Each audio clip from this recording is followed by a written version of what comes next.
Praise Jesus. May the Lord Jesus Christ bless you and open your spiritual eyes and be filled with His power today as you listen to God's Word. Take a moment to get your Bibles and listen to this wonderful message that can change your lives. We welcome you to watch a broadcast by Lord Jesus Christ, the Only Hope program.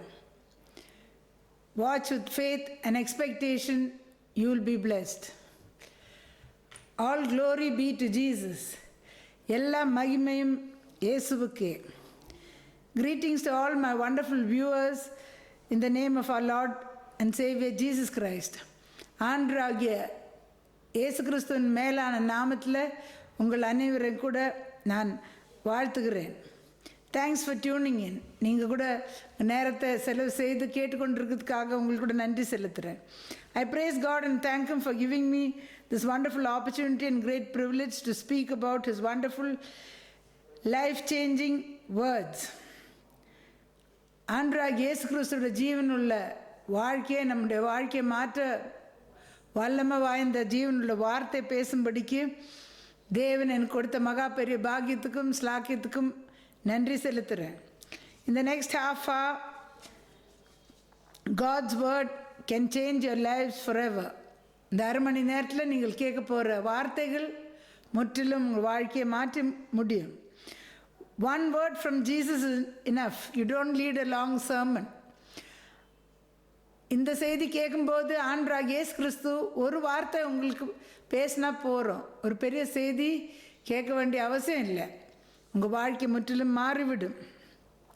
I pray that the Lord will minister to the needs of your heart as I preach and teach God's word. நான் கர்த்தரோட வார்த்தை பேசும்போது நான் கர்த்தரத்தில் வேண்டிக் கொள்கிறேன், உங்களுடைய இருதயத்தின் தேவைகளை ஆண்டவராகிய இயேசு கிறிஸ்து நிறைவேற்றுவாராக. If you need prayer, call that number on the screen. When you need God's help, prayer is the answer. உங்களுக்கு ஜெபம் தேவைப்பட்டால் அந்த டெலிஃபோன் நம்பர் கூப்பிடுங்கள். தேவனோட உதவி வேணுமென்றால் ஜெபம் தான் அதுக்கு பதில். When you pray, whatever situation you're facing right now might be critical also. When you call Jesus on the scene, immediately He'll open the door of breakthrough. எப்பேற்பட்ட சூழ்நிலையில் நீங்கள் இருந்தால் கூட, மோசமான நிலவரம் கூட இருக்கலாம், ஆனால் ஜெபிக்கும்போது ஆண்டவராகிய இயேசு கிறிஸ்துவோட வல்லமை அச்சனமே அந்த இடத்துக்கு வந்து நிச்சயமாக உங்களுக்கு விடுதலை கொடுப்பார். Shall we constrain Him to come? நாம் அவரை வருந்தி அழைப்போமா? Whatever you want to happen in your life, you must bring Jesus on the scene if you want things to change. உங்கள் வாழ்க்கையில் நடக்கிற என்ன மாதிரி காரியமாக இருந்தால் கூட அது மாற வேண்டும் என்றால் ஆண்டவராகிய இயேசு கிறிஸ்துவை அந்த இடத்துக்கு நீங்கள் வருந்தி அழைக்க வேண்டும். அப்பொழுது அச்சனமே நிலவரம் மாறும். Then immediately things will change. Do you know how you can be pleasing to Jesus? ஆண்டவராகிய இயேசு கிறிஸ்துவுக்கு பிரியமாக இருக்கிறது எப்படின்னு உங்களுக்கு தெரியுமா? When we are pleasing to people, we receive favor in their sight. ஜனங்களுக்கு நாம் பிரியமாக இருந்தால் அவர்கள் கண்களில் நமக்கு தயவு கிடைக்கும். In the same way, if we are pleasing to Jesus, we will be favored by Him. அதே போலவே ஆண்டவராகிய இயேசு கிறிஸ்துக்கு நாம் பிரியமாக இருந்தால் அவரிடத்துலேருந்து நமக்கு தயவு கிடைக்கும். And He can give much more than any man can. ஆனால் இயேசு கிறிஸ்துவத்தில் நாம் ஒரு மனுஷனத்தில் பெற்றுக்கொள்ளதை விட எத்தனையோ 1000 மடங்கு அதிகமாக நாம் பெற்றுக்கொள்ள முடியும். In fact in Proverbs it says, when a man's ways please God, even his enemies will be at peace with him. நீதிமொழிகளில் ஒரு வசனம் உண்டு, மனுஷனுடைய வழி தேவனுக்கு பிரியமாகும்போது சத்துருக்கள் கூட அவர்கள் பட்சத்தில் வருவார்கள். Hallelujah. So all you need is the favor of Jesus in your lives, not any man's. அப்போ தேவையானது என்னவா இருக்கிறது? ஒன்றே தான், உங்களுடைய தேவன் ஆண்டவராகிய இயேசு கிறிஸ்துவோட தயவு உங்கள் வாழ்க்கையில் இருந்தால் போகிறோம். மனுஷனோட ஒன்றும் தேவைப்படுவதில்லை. Hallelujah. Hebrews 11 verse 6 says, without faith it is impossible to please God. எபிரேயர் 11ஆம் அதிகாரம் 6ஆம் வசனத்தில் நாம் என்ன வாசிக்கிறோம்? விசுவாசம் இல்லாமல் தேவனுக்கு பிரியமா இருப்பது கூடாத காரியம். ஏனென்றால் தேவனிடத்தில் சேர்கிறவன் அவர் உண்டென்றும் அவர் தம்மை தேடுகிறவர்களுக்கு பலன் அளிக்கிறார் அவர் என்றும் விசுவாசிக்க வேண்டும்.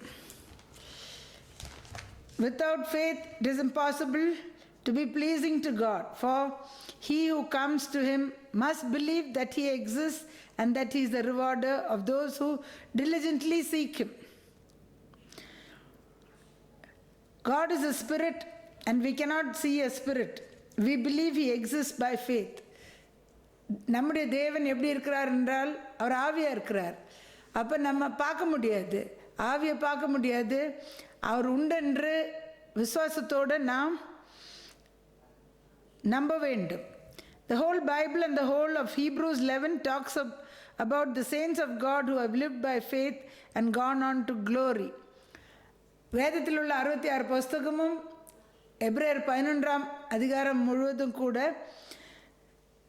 விசுவாசத்தினால் வாழ்ந்த பரிசுத்தவான்களை பற்றி எழுதப்பட்டுள்ளது.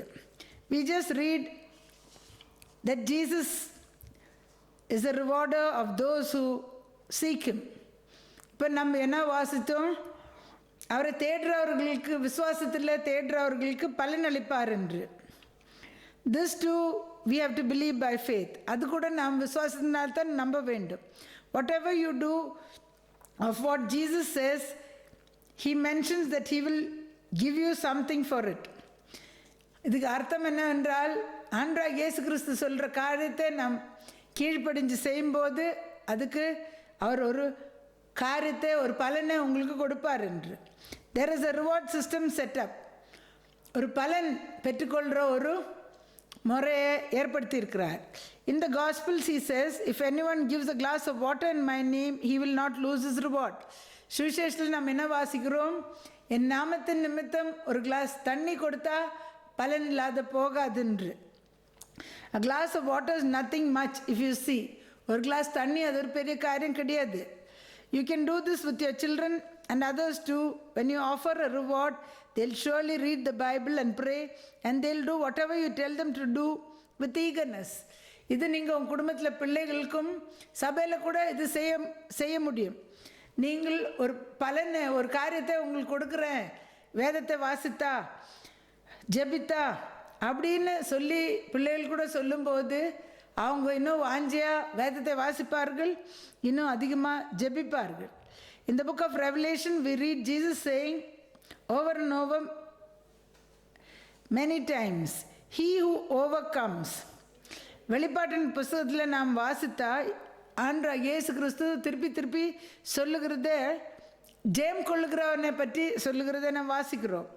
Just as we have physical ears, we have spiritual ears. நமக்கு இப்போ இயற்கையான இந்த காதுகள் நமக்கு இருக்கிறத போல ஆவிக்குரிய காதுகள் கூட நமக்கு உண்டு. God doesn't speak to us loudly. Normally he speaks to us in our spirit. பெரிய சத்தத்தோடு மனுஷன் பேசுகிற மாதிரி தேவன் சாதாரணமாக பேசுகிறது இல்லை, நம்முடைய ஆவிக்குள்ள தேவன் பேசுகிறார். In Revelation 2 verse 7 we read, he who has an ear let him hear what the Spirit says to the churches. வெளிப்பாட்டின் விசேஷத்தில் 2ஆம் அதிகாரம் 7ஆம் வசனத்தில் நம்ம என்ன வாசிக்கிறோம்? ஆவியானவர் சபைக்கு சொல்லுகிறதாவது காதுள்ளவன் கேட்க கடவன். In verse 7, what is he talking about? This is the spiritual ear he is talking about. இது எந்த காதை பற்றி பேசிக்கொண்டிருக்கிறார்? ஆவிக்குரிய காதை பற்றி பேசிக்கொண்டிருக்கிறார். Only a spiritual ear can hear what the Spirit speaks. ஆவியானவர் பேசுகிறது உங்களோட ஆவிக்குரிய காது தான் கேட்க முடியும்.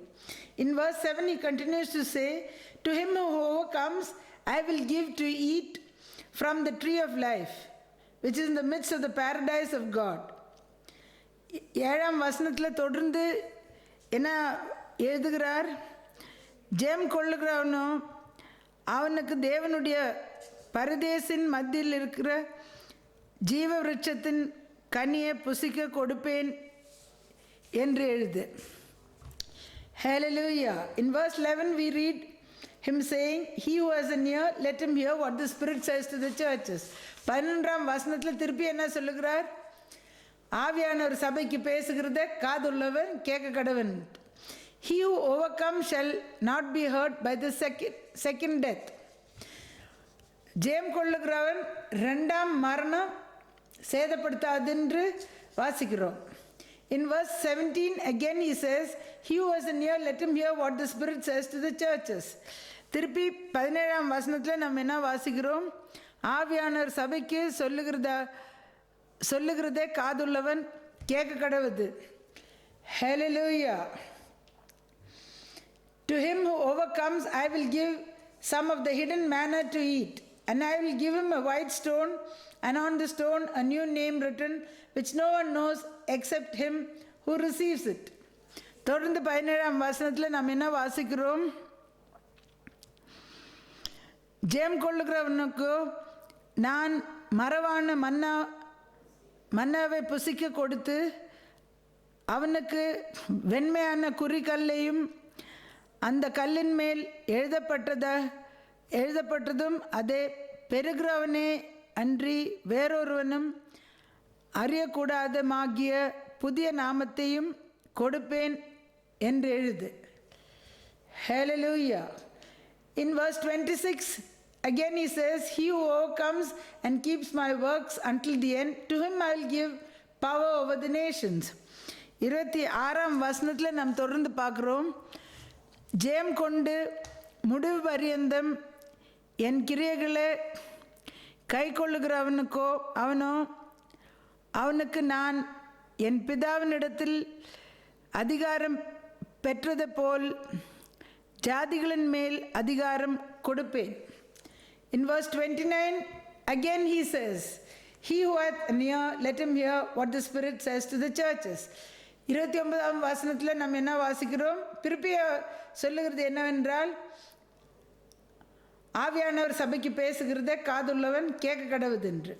In Revelation 3 verse 5 again we see, he who overcomes shall be clothed in white garments, and I will not blot out his name from the book of life, but I will confess his name before my Father and before his angels. In Revelation 3 verse 5, வெளிப்பாட்டின் விசேஷம் 3ஆம் அதிகாரம் 5ஆம் வசனத்தில் நாம் வாசிக்கிறோம், ஜெயம் கொள்ளுகிறவனும் அவனுக்கு வெண்வஸ்திரம் தரிக்கப்படும், ஜீவ புஸ்தகத்திலிருந்து அவனுடைய நாமத்தை நான் கிறுக்கி போட மாட்டேன், என் பிதா முன்பாகவும் அவருடைய தூதர் முன்பாகவும் அவன் நாமத்தை அறிக்கையிடுவேன். Hallelujah. He who overcomes shall be clothed in white garments. Hallelujah. In verse 6 we read again, he repeats, he who has an ear, let him hear what the Spirit says to the churches. 6ஆம் வசனத்தில் திருப்பி நம்ம என்ன வாசிக்கிறோம்? ஆவியானவர் சபைக்கு பேசுகிறதே காதுள்ளவன் கேட்க கடவுது என்று. In verse 11 Jesus says, behold I come quickly, hold fast what you have, that no man may take your crown. 11ஆம் வசனத்தில் இயேசு கிறிஸ்து சொல்லுகிறார், இதோ நான் சீக்கிரமாய் வருகிறேன், ஒருவனும் உன் கிரீடத்தை எடுத்து கொள்ளாதபடிக்கு உனக்குள்ளதே பற்றி கொண்டிரு. In verse 12 he says again, he who overcomes, I will make him a pillar in the temple of my God, and he shall go out no more. I will write on him the name of my God and the name of the city of my God, the new Jerusalem which comes down out of heaven from my God, and I will write on him my new name. 12ஆம் வசனத்தில் தொடர்ந்து நாம் வாசிக்கிறோம், ஜெயம் கொள்ளுகிறவன் எவனோ அவனே என் தேவனுடைய ஆலயத்திலே தூணாக்குவேன், அதில் நின்று அவன் ஒரு காலமும் நீங்குவதில்லை, என் தேவனுடைய நாமத்தையும் என் தேவனால் பரலோகத்தில் இருக்கிற அவர்களின் புதிய எருசலேம் ஆகிய என் தேவனுடைய நகரத்தின் நாமத்தையும் என் புதிய நாமத்தையும் அவன் மேல் எழுதுவேன். Again in verse 13 he says, he that hath an ear let him hear what the Spirit says to the churches. திருப்பி 13ஆம் வசனத்தில் என்ன எழுதுகிறார்? ஆவியானவர் சபைக்கு பேசுகிறதை காதுள்ளவன் கேட்க கடவன். Here we see Jesus has kept a lot of rewards for overcomers. இப்போ இவ்வளோ வாசித்ததில் நாம் என்ன பார்க்குறோம்? ஜெயம் கொள்ளுறவருக்கு ஆண்டவராகிய இயேசு கிறிஸ்து அநேக பலன்களை வைத்திருக்கிறார்கள். Unless you know what the Spirit of the Lord is saying to the churches, you will never know where Jesus is working right now. What is leading, where he is leading is in your life and in your church also. பரிசுத்த ஆவியானவர் ஆண்டவராகிய இயேசு கிறிஸ்துவோட பரிசுத்த ஆவி எப்படி கிரியை செய்கிறார் என்று நீங்கள் அறியாது இருந்தால், ஆவியானவர் சபைக்கு பேசுகிறது என்ன என்று நீங்கள் அறியாது இருந்தால், எங்கே ஆண்டவர் இருக்கிறாருன்னு சொல்லிட்டு நீங்கள் புரிஞ்சு கொள்ள முடியாது. உங்கள் வாழ்க்கையில் கூட எங்கே நடத்தி கொண்டு போகிறார் எந்த வழியிலன்னு கூட, சபை வழியாக கூட எப்படி சபையை நடத்துகிறாருன்னு நீங்கள் அறிந்து கொள்ள முடியாது. You will be going in the flesh. நீங்கள் மாம்சத்தில் போய் கொண்டிருப்பீர்கள். Your spiritual ears must be tuned to hear the voice of Jesus every time. உங்களுடைய ஆவிக்குரிய காதுகள் திறந்து ஆவியானவர் பேசுகிறது, சபைக்கு பேசுகிறத கேட்குறதுக்கு நீங்கள் உங்களுடைய ஆவியும் தேவனுடைய ஆவிக்கும் ஒத்துப்போக வேண்டும். In the Old Testament we read, when the Israelites who did not keep walking under the pillar of cloud by day and the fire by night in the wilderness, the Amalekites would destroy them. பழைய ஏற்பாட்டில் Israel ஜனங்கம் வனாந்திரத்தில் நடந்து கொண்டு போய்கொண்டிருந்த போது மேகஸ்தம்பத்தின் கீழே இல்லாதவங்களும் அக்னி ஸ்தம்பத்தின் கீழே இல்லாதவங்களும் கூட ஓரத்துலையா முன்னையா இருந்தால் கூட பின்னையா தொங்கின்னு இருந்தால் கூட அமலேக்கர் அவர்களை அழித்து விட்டார்கள் என்று பார்க்குறோம். Today we have to walk in the leading of the Holy Spirit of Jesus, which is given to every obedient believer of Jesus Christ. ஒரு விசுவாசிக்கும், இயேசு கிறிஸ்துவை விசுவாசிக்கிற விசுவாசிகளுக்கும் இன்றைக்கு பரிசுத்தாவின் அபிஷேகம் கொடுக்கப்பட்டுள்ளது. நாம் அந்த அபிஷேகத்தின் வழி நடத்துதில் நாம் நடக்க வேண்டும். The enemy can destroy you in one day if you are not able to hear and discern what the Spirit is saying to the churches today. சத்ரு ஒரு நாள்லேயே ஒரு மனுஷனை அழிக்க முடியும். ஆவியானவர் எப்படி வழி நடத்துகிறாருன்று அந்த பகுத்தறிவு இல்லாத போனால், கேட்காத போனால் அந்த பகுத்தறிவு இருக்காது. அப்போ அழிவை கொண்டு வர முடியும். ஆவியானவர் சபைக்கு என்ன பேசுகிறார் என்று அறியாது இருந்தார். We saw about all the rewards Jesus has for overcomers. ஜெயம் கொள்ளுகிறவர்களுக்கு என்னென்ன பலன் உண்டு என்று இப்போ நாம் வாசித்தோம். Are you facing failures in different areas of your life? இன்றைக்கு உங்கள் வாழ்க்கையில் அநேக பகுதியில் நீங்கள் தோல்வி அடைந்து கொண்டிருக்கிறீர்களா? Are you sick, suffering from diseases? Are they overcoming you?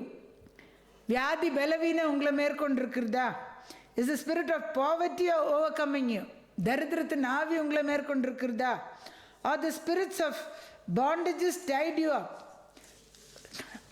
பலவீனத்தின் ஆவிகள் உங்களை கட்டுகளில் கட்டி வைத்திருக்கிறார்களா? உங்கள் வாழ்க்கையில் எந்த பகுதியில் எந்த பிரச்சனை இருந்தால் கூட விடுதலை ஆக முடியும். whichever area you are tied up, you can be delivered. Well, you cannot get out of it on your own. For this is very reason alone Jesus Christ, who is the Spirit God manifested in the flesh, came to earth and died for you and me on Calvary cross, and was buried and rose again on the third day victoriously. ஆனால் நீங்கள் பிசாசோட கட்டுகளிலிருந்து விடுதலை ஆக வேண்டுமா? தனியாக உங்களால் விடுதலை ஆக முடியாது. இந்த ஒரே காரியத்துக்காகத்தான் ஆவியான தேவன் ஆண்டவராகிய இயேசு கிறிஸ்து மனுஷனாக இந்த பூமியில் பிறந்து அவர் சிலுவையில் மரித்து, உங்களுக்கும் எனக்காகவே சிலுவையில் மரித்து அடக்கம் பண்ணப்பட்டு 3ஆம் நாள் வெற்றியோடு வெற்றி சிறந்து உயிரோடு எழுந்தார். Today every person who has this victorious Holy Spirit of Jesus Christ in them and are led by the Holy Spirit can have victory over the defeated one that is attacking the different areas of your life. இன்றைக்கு தோற்று போனவன் உங்கள் வாழ்க்கையில் தோல்விகள் அநேக பகுதியில் கொண்டு வந்தால், வெற்றி சிறந்த ஆண்டவராகிய இயேசு கிறிஸ்துவோட பரிசுத்த ஆவி உட வழி நடத்துதலில் நீங்கள் போனால், அந்த அபிஷேகம் உங்ககிட்ட இருந்தால், நீங்கள் எந்த வழியில் சத்ரு வந்தால் கூட நீங்கள் மேற்கொண்டு வெற்றி சிறக்க முடியும். In 2 Corinthians 2nd chapter verse 14, Apostle Paul writes, He always causes us to triumph in Christ. 2 Corinthians 2ஆம் அதிகாரம் 14ஆம் வசனத்தில் அப்போஸ்தலனாகிய பவுல் எழுதுகிறார், கிறிஸ்துவுக்குள்ள நம்ம எப்பொழுதும் அவர் வெற்றி சிறக்க செய்கிறார் என்று. Always means no chance of failure sometime. எப்பொழுதும் சொன்னால் தோல்வி வர்றதுக்கு எதனா ஒரு நேரத்தில் தோல்வி வரும்னு அர்த்தம் கிடையாது. ஒரு நேரம் தோல்வி வராது. You cannot fail any time. Overcomers are those who are going to receive rewards we saw earlier, and they are the ones who are going to live with Jesus forever in heaven. ஜெயம் கொள்ளுகிறவனை பற்றி எப்படி பலன் பெற்றுக்கொள்ளுவார்கள் ஆண்டவர்கிட்டன்னு சொல்லி முன்னே நான் வாசித்தோம். அவர்கள் தான் ஜெயம் கொண்டவர்கள் தான் ஆண்டவராகிய இயேசு கிறிஸ்துவோட நித்தியத்துக்கு பரலோகத்தில் வாழப்போகிறார்கள். Hell was not prepared for man but for the devil and his followers. நரகம் மனுஷனுக்காக உண்டாக்கப்பட்டது கிடையாது. பிசாசுக்கும் அவனுடைய கூட்டத்துக்கும் தான் நரகம் உண்டாக்கப்பட்டது. But all those who are giving ear to him on this earth and being deceived will end up there. ஆனால் மனுஷன் இந்த பூமியில் பிசாசுக்கு செவி கொடுத்து அவனுடைய வழியில் போய்கொண்டிருக்கிறவர்கள் என்ன நடக்கும்? அவர்களும் போய் நரகத்தில் சேருவார்கள். You see how essential it is to be filled with the Holy Spirit. Hallelujah. You see how essential it is that you have to be filled with the Holy Spirit of Jesus and walk in His leading every moment of the day. அப்போ இங்கே நாம் என்ன புரிந்து கொள்கிறோம்? பரிசுத்த ஆவியின் நிறைவு நமக்கு ஒரு நாளும் வேணும். அவர் பரிசுத்த ஆவியானவருடைய வழி நடத்துதலில் நாம் ஒரு நாளும் ஒரு நேரமும் நடக்க வேண்டும். You cannot do that unless you are seeking Him in the manner God's word tells you to. நீங்கள் தேவன் வார்த்தையில் எப்படி அவரை தேட வேண்டும்னு முறை சொல்லியிருக்குதோ அப்படி நீங்கள் செய்யாவிட்டால் அந்த வழியில் நீங்கள் நடக்க முடியாது.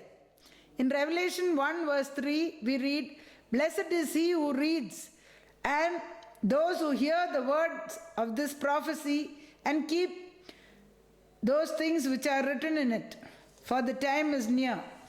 வெளிப்பாட்டின் விசேஷம் 1ஆம் அதிகாரத்தில் 3ஆம் வசனத்தில் நாம் வாசிக்கிறோம். இந்த தீர்க்க தரிசன வசனங்களை வாசிக்கிறவர் அவனும் கேட்கிறவர்களும் இதில் எழுதியிருக்கிற அவைகளை கை கொள்ளுகிறவனும் அவர்களும் பாக்கியவான்கள். காலம் சமீபம் ஆயிற்று. What is the time near for? என்னத்துக்காக காலம் சமீபம் ஆயிட்டிருக்கிறது? The second coming of the Lord Jesus Christ on this earth to take His children and go to live with Him eternally. இந்த பூமியில் ஆண்டவராகிய இயேசு கிறிஸ்துவோட 2ஆம் வருகையில் அவரை விசுவாசிக்கிறவர்களை கூட்டிக் கொண்டு அவரோட நித்தியத்துக்கு வாழும்படிக்கு கொண்டு போகிறதுக்கு அவருடைய 2ஆம் வருகை சமீபமாயிட்டு இருக்கிறது. Saint John has written this when the book of Revelation was written over 2000 years ago. But Jesus still hadn't come. பரிசுத்த யோவான் இந்த வெளிப்பாட்டின் விசேஷம் 2000 வருஷத்துக்கு முன்பாக இது எழுதியிருக்கிறார். காலம் சமீபம் ஆயிட்டு இருக்குன்னு அப்போ சொன்னார். ஆனால் ஆண்டவராகிய இயேசு கிறிஸ்து இன்னும் வரவில்லை. But if you see the times and seasons of God and the fulfilling of prophecies in the Holy Bible, we get to understand that all what is happening right now, including the corona pandemic, is all pointing to only one thing, and that is the second coming of our Lord Jesus Christ. Because Jesus says all these things will happen before I return. And also there are no more prophecies to be fulfilled. ஆனால் நம் காலங்களும் நேரங்களும் பார்த்தால் வேதத்தில் உள்ள தீர்க்க தரிசனங்கள் எல்லாம் கூட நிறைவேறி இருக்கிறதை நாம் கவனிக்கும் போது இப்போ உலகத்தில் நடக்கிற இந்த கொரோனா கொள்ளை நோயோட காரியங்களும் கூட, எல்லா காரியங்களும் கூட நடக்கிற உலகத்தில் நடக்கிற காரியங்கள் எல்லாம் ஒரே காரியம்தான் அது சுட்டி காட்டுறதை நம்ம பார்க்குறோம். அது ஆண்டவராகிய இயேசு கிறிஸ்துவோட 2ஆம் வருகை. ஆண்டவராகிய இயேசு கிறிஸ்து சொல்லியிருக்கிறார், நான் திருப்பி வர்றதுக்கு முன்பாக இந்த அடையாளங்கள் எல்லாம் நடக்கும். பிறகு தீர்க்க தரிசனம் கூட நிறைவேறதுக்கு இன்னும் ஒன்றும் இல்லை, எல்லாம் நிறைவேறி ஆயிற்று. Hallelujah. You have to read as much as possible and do accordingly. Only what you knew and what you did will remain for you finally. அப்போ இந்த தீர்க்க தரிசன புஸ்தகத்தை நீங்கள் எவ்வளோ அதிகமாக வாசித்து அறிந்து கொள்வீர்களோ, பிறகு அது பிரகாரம் செய்வீர்களோ, முடிவில் அது ஒன்று தான் உங்களுக்கு பாக்கி இருக்கும். Nothing of this earth is going to be there. கடைசியில் இந்த உலகத்தின் காரியம் ஒன்றும் உங்ககிட்ட இருக்காது. In James 2:17 we read, faith without works is dead. யாக்கோபு 2:17 17 வாசிக்கிறோம், கிரியை இல்லாத விசுவாசம் செத்தது என்று. We saw earlier about faith and you can say I too believe in Jesus. விசுவாசத்தை பற்றி ஆரம்பத்தில் நாம் பார்த்தோம். நானும் விசுவாசிக்கிறேன்னு நீங்கள் சொல்லலாம். Might be true, but what have you done for him or his ministry in obedience to his word? நீங்கள் விசுவாசித்து கொண்டு இருக்கலாம், ஆனாலும் உங்கள் வாழ்க்கையில் நீங்கள் என்ன ஆண்டவருக்காக செய்திருக்கிறீர்கள், அவருடைய ஊழியத்துக்காக, அவருடைய வசனத்துக்கு கீழ்ப்படிஞ்சு என்ன செய்திருக்கிறீர்கள்? That is what is going to count in the end. Be sure of that. கடைசியில் அது ஒரு காரியம் தான் உங்களுக்கு இருக்கும், நீங்கள் நிச்சயமாக அது நம்ப வேண்டும். Have you done whatever you did as unto God and not unto man based on your emotions? நீங்கள் செய்ததெல்லாம் தேவனுக்கென்று செய்திருக்கிறீர்களா, மனுஷருக்கு அல்லாதபடிக்கு? உங்கள் மனசு எப்படி போதோ அப்படி செய்யாதபடிக்கு தேவனுக்கென்று நீங்கள் செய்திருக்கிறீர்களா? Some people, if they don't like a pastor or others, they will not obey. ஒரு சிலர் என்ன செய்வார்கள், ஒரு சில ஊழியக்காரர்களை அவங்களுக்கு பிடிக்கலன்னு சொன்னால் தேவனுடைய வார்த்தை கீழ்ப்படி மாட்டாங்க. If you have the true God kind of faith, you will do exactly as God tells you to do. உங்களுக்கு உண்மையான வேதத்தின் விசுவாசம் இருந்தால் கர்த்தரோட வார்த்தைக்கு எப்படி செய்யணும்னு சொல்கிறதோ அப்படியே கீழ்ப்படிவீர்கள். Like the saints of old. வேதத்தில் உள்ள பரிசுத்தவான்கள் எப்படி செய்தார்களோ அப்படியே நீங்களும் செய்வீர்கள். Abraham was called the father of faith. Abraham விசுவாசத்தின் தகப்பன் என்று அழைக்கப்பட்டார். How can you get called that? By living in the flesh and doing things based on your emotions. நீங்கள் அப்படி உங்களை விசுவாசத்தில் தகப்பன் அழைக்க வேண்டும் என்றால் நீங்கள் உங்கள் மாம்சம் எப்படி உங்களை சொல்லுகிறதோ, நீங்கள் எப்படி நினைக்கிறீங்களோ அப்படி செய்து கொண்டு போனால் விசுவாசத்தின் வல்லவரன் எப்படி உங்களை அழைக்க முடியும்? No chance of that. அப்படி செய்ய முடியாது. It also says in Revelation 1:3, blessed are those who read and hear the words of this prophecy. இந்த வெளிப்பாட்டின் விசேஷம் 1:3 இது கூட நாம் வாசிக்கிறோம். இந்த தீர்க்க தரிசன புஸ்தகத்தை வாசிக்கிறவர்களும் கேட்கிறவர்களும் பற்றி சொல்லி இருக்கிறது. All of you are hearing God's word being preached to you faithfully. நீங்கள் எல்லாம் கூட உண்மையாக ஆண்டவராகிய இயேசு கிறிஸ்துவோட வார்த்தை பிரசங்கம் பண்ணுறதே நீங்கள் வாரம் கேட்டுக்கொண்டிருக்கிறீர்கள். Proverbs 8:20 says, the faithful man will abound in blessings. நீதிமொழிகள் 28:20 நம்ம என்ன வாசிக்கிறோம்? உண்மையுள்ள மனுஷர்கள் பரிபூர்ண ஆசீர்வாதம் பெறுவார்கள். This year is a year of supernatural increase for God's faithful ones. தேவனுக்கு உண்மையாக நீங்கள் இருந்திருந்தா இந்த வருஷம் இயற்கைக்கு அப்பாற்பட்ட அற்புதமான பெருக்கம் உங்கள் வாழ்க்கையில் நடக்கும். Don't judge considering the economic crisis in the world. உலகத்தில் இருக்கிற பொருளாதார நிலவரத்தை பார்த்துட்டு நீங்கள் தீர்ப்பு செய்யாதீர்கள். In God's kingdom there are no problems at all financially or in any other way. தேவனுடைய ராஜ்யத்தில் பொருளாதார பிரச்சனையும் கிடையாது, வேற எந்த பிரச்சனையும் கிடையாது. And he is looking for the faithful ones of his children to bless. தேவன் உண்மையுள்ள ஜனங்களை இந்த காலகட்டத்தில் தேடி இருக்கிறார்கள், தேடிக்கொண்டிருக்கிறார்கள். இந்த வருஷத்தில் தேவன் அவர்களை ஆசீர்வதிக்க போகிறார்கள். If you want anything from Jesus, you have to believe it and speak it, and then it will come to pass. ஆண்டவராகிய இயேசு கிறிஸ்து இடத்துல உங்களுக்கு எது தேவைப்பட்டா நீங்கள் முதலாவது என்ன பண்ண வேண்டும்? அதை கொடுப்பார் என்று விசுவாசிக்க வேண்டும். பிறகு அவர் கொடுக்கிறார் என்று நீங்கள் அறிக்கை செய்ய வேண்டும். The world situation looks so bad. How can he bless us? You might think. உலகத்தின் நிலவரம் அவ்வளோ பயங்கரமாக இருக்குதே, கர்த்தர் எப்படி எங்களை ஆசீர்வதிக்க போகிறார்கள் என்று நீங்கள் யோசிக்கலாம். Corona pandemic does not affect the kingdom of God. இந்த கொரோனா கொள்ளை நோய் தேவனுடைய ராஜ்யத்தில் ஒரு பிரச்சனையை உண்டாக்குறது இல்லை. தேவனுடைய ராஜ்யத்தின் சட்டங்களே வேறு. The laws of the kingdom are totally different from the laws of the world. உலகத்தின் காரியங்களுக்கும் அதுக்கும் சம்மந்தமே இல்லை. I'm going to pray for you now. When you look to Jesus, he can change everything in your life. இயேசுவை நீங்கள் நோக்கி பார்க்கும்போது ஆண்டவராகிய இயேசு கிறிஸ்து எல்லாவற்றிலும் மாற்றி தர முடியும். இஸ்ரவேலின் துதிகள் வாசம் செய்கிற மகா பரிசுத்த தேவனே, நன்றியோடு துதிக்கிறோம். இப்பொழுது உங்களுடைய வார்த்தை, ஜீவனுடைய வார்த்தை கேட்குற ஒருத்தரையும் கர்த்தாவே, உங்களுடைய வார்த்தையின் வல்லமை தொட்டு கர்த்தா இப்பொழுதே விடுதலை கொடுக்க வேணுமா ஜெபிக்கிறேன். எப்பேற்பட்ட பிரச்சனையில் அவர்கள் இருந்தால் கூட இப்பொழுதே நீ விடுதலை தர வேணுமா ஜெபிக்கிறேன். உடைய ஆவியை நீர் ஊற்றும், உடைய விடுதலை நீ தாரும், உடைய அக்னியை நீர் ஊற்று கர்த்தாவே.